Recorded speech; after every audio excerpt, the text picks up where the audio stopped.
welcoming you to the Leela podcast, a place where you can discover all things Osho Leela. You'll get to meet the community, learn about community life, and listen in as we share about our upcoming events and workshops from the perspective of the facilitators and the attendees, supporting you to find your way to Leela.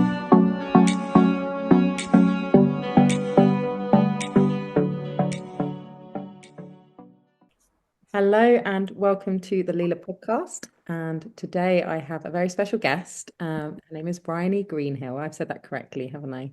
Yeah. Okay, cool. Just checking.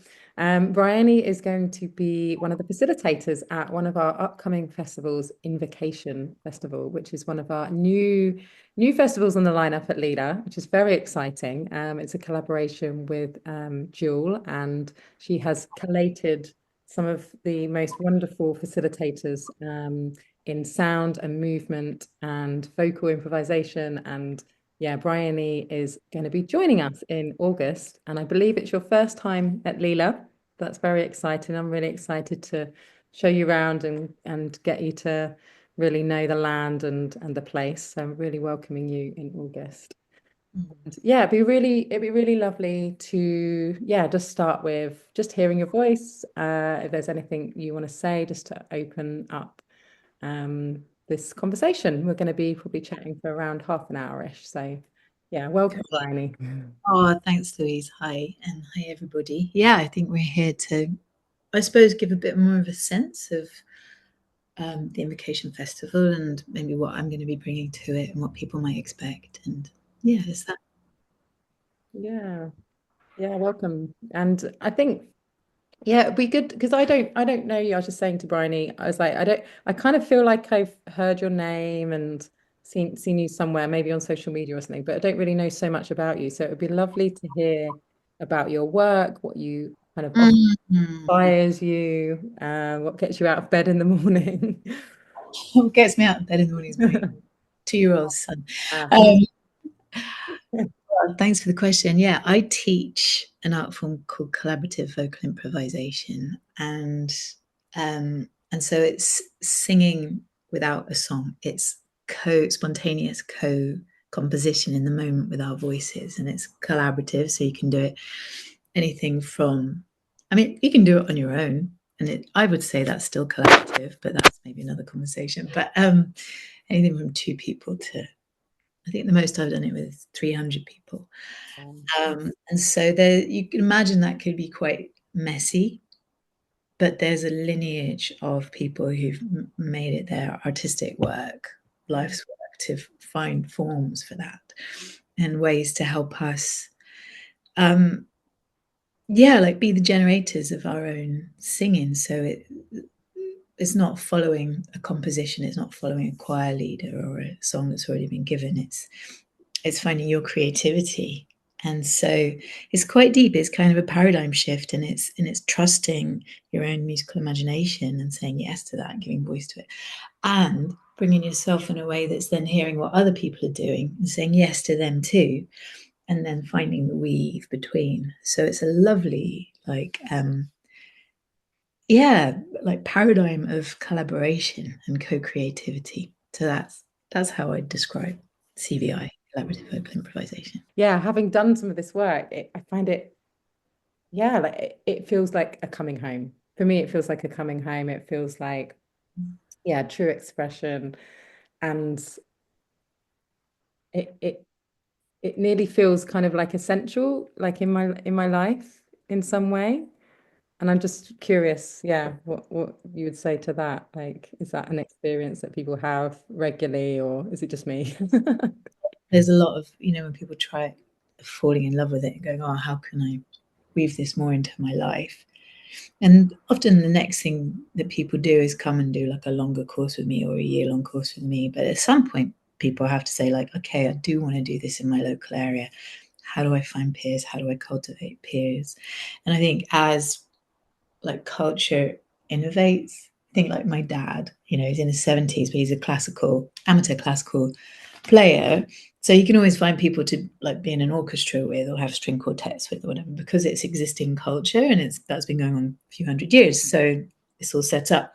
Whereas CVI, it's quite new. It's like So finding the others, but yeah, to loop back to what you're saying, I think we're a singing species, and modernity, I think, has to some degree silenced us.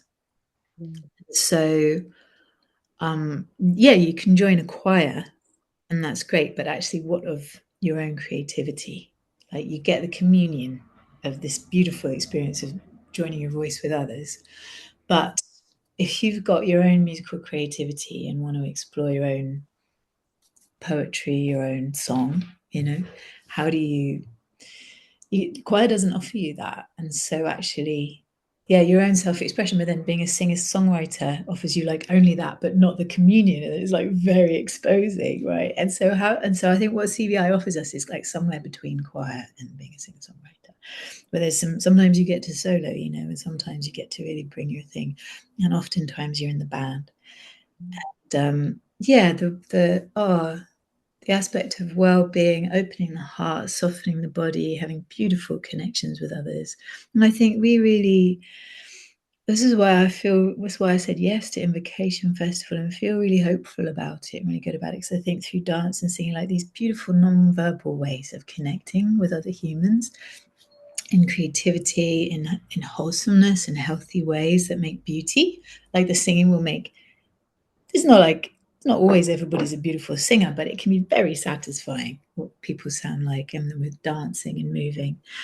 It's another way for me personally that I always feel better after dancing. And when my life gets a bit clogged and clunky, I'm like, okay, I got to dance more, I got to sing more, and things will get better, and they do. Yeah. I can totally relate to that. I can totally relate to that. And yeah, I think like you said, it's such an old medicine. Like we would have been singing, we would have been dancing, and that suppression of that. And I remember my own little story as a child of like, dancing on the dance floor and then being judged by it and then totally closing that off. And you're not a singer unless you're a proper singer. So there's all of these like limiting beliefs that so many people, I should say, bring or suppress their voice. It really is such a gift to have these kind of spaces to explore and to open up, and something that's very, very old in us, Essential, something that's, I would say, part of our human design. I had this student once, an Asian student called Alan, who was very in San Francisco, and he said, I got issued a voice. And I just had this image of like Alan like at the gates of life. So like, okay, you're gonna get like a mom and a dad and a body and a voice, like this is like what you're gonna start. I mean, assuming it was a mom and a dad, but like it's part of what you come with, and then there can be a silencing. And side note, in the autumn, I'm going to start working with a psychologist developing a program for primary school teacher trainees, because she's a school therapist, and I work with so many people who got silenced quite young in life. So it's like, right, if we can just get it to the point where what's happening in the classroom, by the time people leave primary school, that they haven't been silenced, they haven't been shamed, and their emotions have been held with care. And we're each saying, what's the sort of top 10 things, kind of scorecard you can give people becoming teachers, to how to help the kids sing and carry on being creative and affirm their singing and just let that keep flowing. And then what Danielle's bringing is the therapeutic kind of top 10. Because yeah, there's we come in with these voices, and then there's this silencing. And I've been thinking about, as I suppose the other thing that really inspires me is social change, and I'm quite like, my degree was in political science, and my new body of work artistically is very political, and I read a lot of politics stuff, basically in the wider sense of it. And so in the book of Trespass by Nick Hayes, he uses the language of the cult of exclusion, or the way of the many. Land ownership, it's like 1% of the population owns 70% of the land. But like, it's a bit the same with singing, it's like the big deal singers are the ones like allowed to sing, or the best singers, the really good singers are the ones allowed to sing, and the rest of us have to like shut up and listen, or like we're in a choir and like and what I find with everybody, and some people it's quite a long, slow, tender journey to get that voice back up, but like I see us as being in a garden of voices, and this plurality and diversity and the uniqueness of everybody's voice. And I personally as well have been doing this for 10 years, and it keeps feeding me. Bloody lovely. Like, it's lovely to hear people sing. And so it's like somebody being like, I'm the tall pink rose, and somebody's like, I'm the little healing one with tiny purple flowers, and somebody's like, I'm the climbing creeper, you know. And it's like, great. We wouldn't want only sunflowers, right? That would be really dull. That's not how we like a garden. That's how I feel of it, like a garden of voices. So part of the job is, I feel, is just helping people do that homecoming to self-acceptance, self-love of the voice that we've got in this body, and not trying to put on techniques to make you sound like anybody else. And just, I suppose, just to add to that, like when I was making my last album, I really learned how much effects go on voices. Like I had to fight to keep the effects off. You know, there's like auto tune. They'll put your voice through this thing, and they'll just go to make it all pitch perfect. And I realized what some of us have got in our insecurity with our own singing voices. It's a bit like what we have, like compared to, like physically compared to magazine models. But of course, they've all been airbrushed and photoshopped and stuff, and like what's happening in the sonic realm is kind of the same. We go, oh, my own actual real human voice isn't as good as, like, you know, that pop singer on the radio. But I personally think it's just as lovely or lovelier because it hasn't been through all that photoshopping. You know, it's just actually this beautiful holy essence, this beautiful unique expression of each person's life. And when that isn't able to flow freely without all the parts that inhibit us active, it's just blooming gorgeous.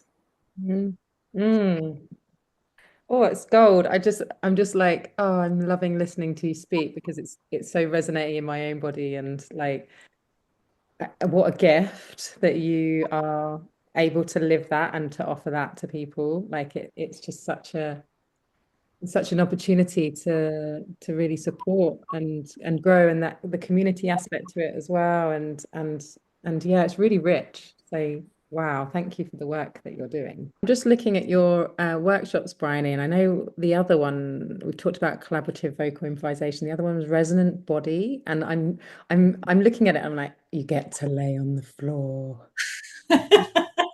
You do. Like, oh, what's that about? Tell me.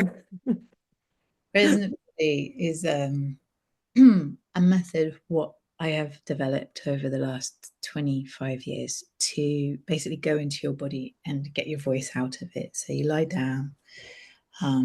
It weaves all kinds of things. Like it weaves Indian classical vocal techniques, some movement stuff, yoga, pranayama, breathing techniques. So we lie down, we like soften and bring ease into the body. And then section by section, we work with the breath, and that helps the awareness to drop into that part of the body. And then we just explore sound and feeling and breath, and like, what sound does my chest make? What sound does my belly make? What sound does my pelvis make? My throat, my head? Put it all together. And people end up finding themselves making sounds they've never made before, or realizing areas of like, oh, like I can't feel, you know, my diaphragm, or oh, when my voice enters my tummy, lots of tears come. And it just can be all kinds of things. It's such a range of what happens for people. For most people, it's deeply, deeply softening. People come out and say, oh my God, I feel like I've had an internal shower. Everybody like soft movements afterwards. You know? It's like, some people just end up going into a very deep rest state or sleep. For some people, it can be very consciousness shifting. For everybody, usually it's a deep, big vocal exploration. And for some people, sometimes you get to, you access emotions, maybe memories that have been stuck in the body. And if you want, now you have the space to like give them your adult empathy and witness and move them through your sounding. And so it's become like the thing that I've stuck with, is how I work with my voice. And then I found it's like floated to the top in my teaching is one of the things that's most helpful with students to find their own voice. It's like in yoga, there's this word like svadhyaya, which is self-study. So it's not like having a voice teacher say, oh, try doing this thing with your larynx and that thing with your smile muscles or whatever. It's actually like, what does it feel like from in here? And then what does that sound like? What feels good and what sounds good? Yeah. And so it's lovely. And so I think we're doing it. I can't remember when we're doing it, but sometime right in the middle of the festival where it's time to like lie down and be quite internal, and go on a bit of a journey. Yeah, wow. I will be there. I'm just gonna like, there's some things I'm just like, I must go to these workshops. Like, yeah, there's so much resonance there, and I really love that internal shower that you mentioned. Like, oh, sounds blissful. Mm. Yeah, I mean, Invocation is a new kind of a new festival. So we're really like, for me, it's like when Bart had kind of said he's been speaking to Jewel about it, and I was just like, yes, that sounds amazing, like all of those things. And I'm just curious, like, do you all know each other, or is there like Jewel's kind of together? Jewel has brought us together, and we've had one Zoom together. Apparently we're all Jules's favourites. So I think she's studied with all of us. What Yeah. I really love is that there's a lot of like Gavin and I both work with improvisation in different ways. Like Gavin's very rooted in Indian classical vocal, which is improvised, and that's where my practice started. But then it went to the US and American jazz vocal improvisation and all kinds.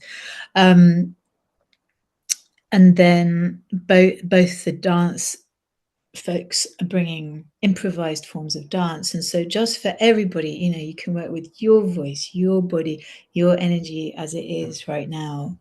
And I coming back to it, like I think there's this meme that goes around like social media every so often, and it's like in the olden days when somebody would come to a shaman and say, I've got headaches and I'm in a bad place with my partner and I can't get out of bed in the morning. The shaman would say, like, when did you last dance? When did you last sing? And so these things that these art forms, for me, singing and dancing particularly more than anything else, I can move into the nonverbal, these deeper places of my heart and emotions and psyche and soul. Like I can journal or talk to a friend or a therapist, and that will take me one layer, but then I can sing or dance, and that will take me these deeper layers. You can pray with your body, you can pray with your voice, you can connect with others, or you can do a solo thing, and actually have some really precious me time. Side note, I've been dancing a long time, and I used to really use the dance floor to connect and have what I call soma play, like the beautiful non-verbal somatic connection with people. And since having a baby, I go to be on my own. Like people come up to me and I'm like, no, thank you. I've got 2 hours of space here, whatever. And and then I'm hearing that Osho Leela is such a kind of wholesome, beautiful place with beautiful gardens, really yummy, healthy food, and sweet, good people around. And so I think that combination of like nice community, healthy, beautiful place, and then these lovely practices of singing and dancing. I think the weekend is gonna be an internal shower. It's gonna be refreshing and revitalizing, and I'm really looking forward to it. And I think it's right on that threshold between summer and autumn, isn't it? It's kind of like the last week of August, something like that. And so it's like, integrate the summer, lie on the grass, be well, sing and dance. And I don't know of any other festivals. I haven't heard of one in the UK that's just singing and dancing and improvised forms of both of them. I don't know of that combo. So I'm really curious that this is going to be the first one, and it's like, let's see how it goes and who comes and what works and what thrives and what doesn't need to be repeated or whatever, and just see what it wants to be. But it feels good to me. Yeah, beautiful, beautiful. Yeah, I love that. Like just summing that up at the end of the summer, and the integration piece, you know, is so important. If you look at a whole kind of, you know, whether it's just a week-long workshop or like a whole season, it is that time of year, isn't it, where it's like many festivals or many events and the energy's been high, and like, yeah, to really, and like you said, the land just keeps getting more and more beautiful and taken care of, and like we've got organic food, and like yeah, like we bring the goodies, the sauna, you know, There's sauna. there's sauna, there's a plunge, there's we've got like a whole kind of nature reserve space. There's, you know, there's just, yeah, there's so much beauty. And so yeah, we're really looking forward to having you all and experiencing all of your medicine, and Gorgeous. yeah, it's gonna be fun. It's gonna be good times, good times, good times indeed. I'm just wondering if there's anything else you would like to share. Like, I'd love to hear a bit about like your work that you do in your area. Where do you live? Where are you based? Devon. Oh, So beautiful. yeah, Oh, yeah, you. If I wasn't in Dorset, I'd be in Devon. yeah. I was just in Somerset for 10 days, and it's these different counties. They are different, aren't they? It's like, oh, it's not like Devon this area, is it? Yeah, no, it's a beautiful area in the southwest. Just to say, so I'm a teaching artist, so I'm also like a performing recording artist, and so as a singer, and I actually just had 2 gigs, and I'm a bit hoarse. I can hear it in my voice right now. I'm going to be joining in with the evenings. But I think there's a few, and again, it's like Jewel and improvisation. I think everybody's a decent improviser, and so that's quite interesting. Like, what's going to happen in the evenings? Music, dancing, voices. I'm also a pianist. I don't know if there's going to be keyboard there. I'm not. Yeah, no. Yeah, there we go. Okay, all kinds of things are possible. So, I can't remember the plans, but it's actually quite fun. Like almost the fewer plans there, but I think it's about coming together and the musicians improvising and the dancers dancing, and maybe a bit of fluidity. Musicians dancing, dancers singing, picking up instruments if they can. If they're, you know, we want it to be good and musically and free in terms of movement. And for me, that's some of the, like, there's a contact improv festival called Touch and Play, and I've often been on the musicians team for that. These long nights of jamming, and the musicians just drop in and drop in and drop in, and then the shared field between the musicians and the dancers, and this long form improvisation. That's some peak experience of my life right there. Yeah. So I'm excited for what might happen and what concoction of musicians might what might happen on the evenings. Yeah. Beautiful, beautiful. Yeah, I've been working a lot with emergent spaces and fields in the last year, and it's just that, you know, no, you don't need to plan anything. Just show up and see what happens, and that's where, yeah, a lot of magic can come through. So, exciting. I'm even more excited now that I've spoken to you.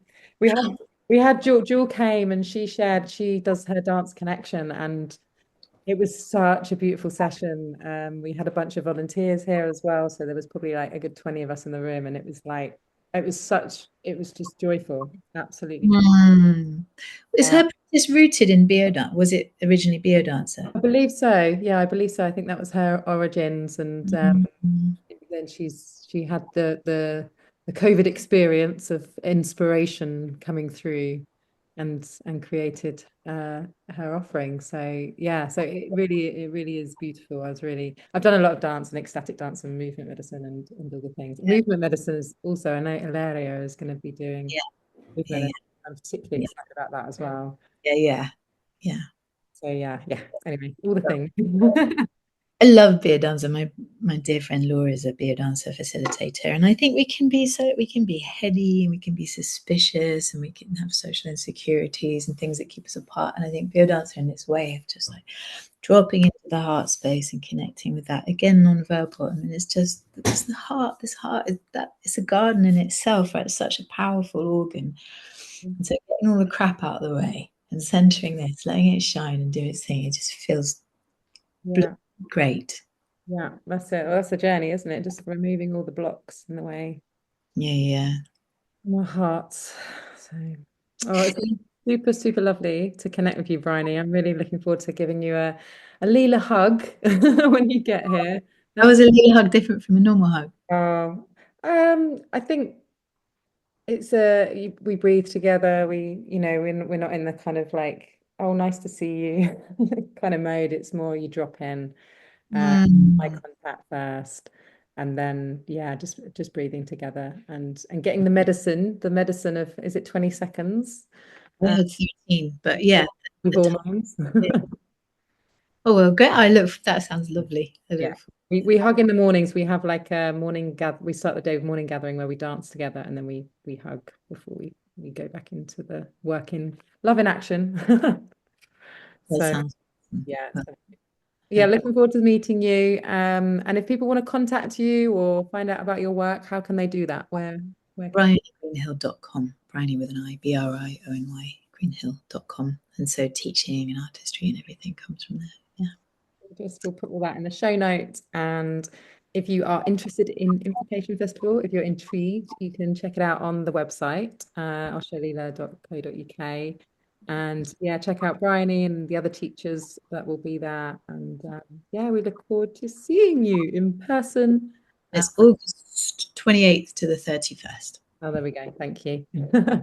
So many events. There's so many events. We've got such a great summer. We've got like Kundalini clubbing, which is another new thing. We've got Leela live music. Yeah, it's going to be beautiful. So sounds like a very ecstatic summer. We'll have a great time then.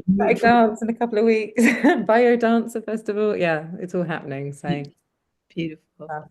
Much love, Briony, and see you for this chat. See you in August. Bye-bye.